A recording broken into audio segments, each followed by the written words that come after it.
Hi. Well, it looks like the Supreme Court has ruled against President Trump's executive order on birthright citizenship. So, I want to get into it. And since I love history, I want to share that with you. Do you know which party passed the 14th Amendment and what they had to do to get it passed? The 14th Amendment was passed by the Republican Party in 1866 and ratified in 1868.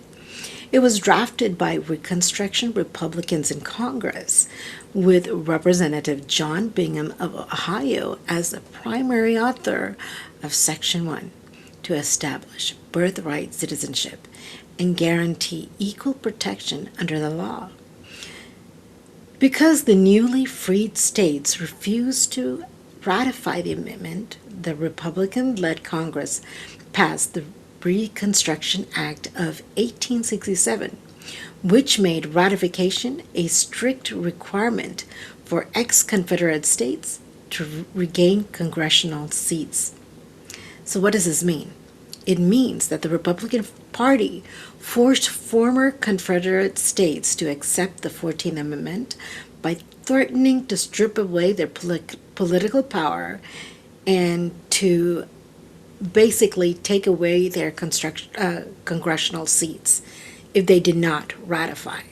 So they refused. Initially they refused. They didn't want to grant rights to Black Americans, and so every single Confederate state except Tennessee voted overwhelmingly to reject the 14th Amendment. And without these states, the amendment could not reach the required 3/4 majority of states needed to become part of the U.S. Constitution.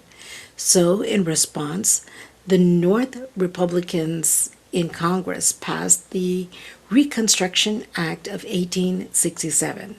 This law placed the South under military rule and kicked their politicians out of Congress.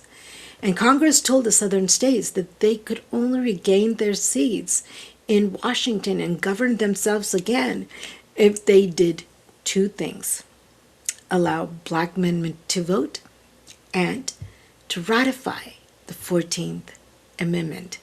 And so, faced with the choice between permanent military occupation and accepting the amendment, they decided to accept the 14th Amendment, and therefore it was successfully ratified in 1868.